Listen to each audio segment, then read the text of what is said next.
io amizay vaovao zay hatrany dia naneo ny heviny mikasika ny pacte de responsabilité ny solomavombahoaka katy niresaka mikasika ny fividianana be ny tanaina koa ity solomavombahoaka voafidy tany Mananjary ity fotoana izao hoy ity solomavombahoaka ity hatrany irosona amin'ny politika fampandrosoana. Pacte de responsabilité moa hoe atao fifanarahana eo amin'ny andraikitra dia raha ny tena izy dia ny filoham-pirenena no tokony ho amoaka azy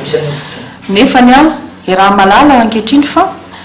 efa tafapetraka soamantsara ireo androm-panjakana ny filoham-pirenena dia manana ny andraikitra ny lehibe izay hita ao anatin'ny lalam-panorenana amin'ny article 55 alinéa 6 dia tokony hanantanteraka ny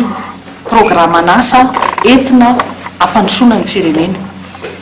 Efa mipetraka ihany koa ireo membre de gouvernement izay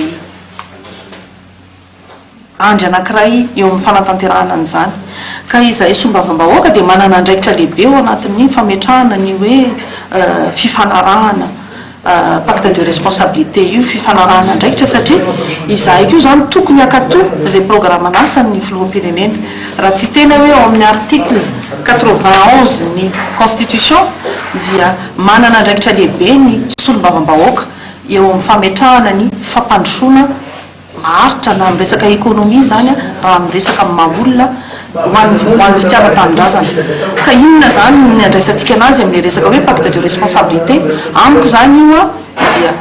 fifanarahana tokony isy zany ny amin'izao fotoana zao tokony isy ny fifanatonana fametrahana fifanarahana entina natanterahana ny fampandrosoana maharitra eo anivon'ny firenena zava-dehibe no ao iny fifidianana iny satria iny fifidianana iny zany no ametrahana ny rafitra fara ny fampandrosoana eto amin'ny firenena ary iny fifidianana iny koa zany entina indray mandeha hijerena ny herin'izany atao hoe antoko politika eto Madagasikara zany ka raha ankehitriny raha amin'ny voka-pifidianana vonjy maika dia mahita izahay fa mbola nandany ny programan'asan'ny filoham-pirenena ny vahoaka ary mahatokony ny programan'asan'ny filoham-pirenena ny vahoaka satria maro anisany be ny tanàna ery vaovaon'ny Madagasikara.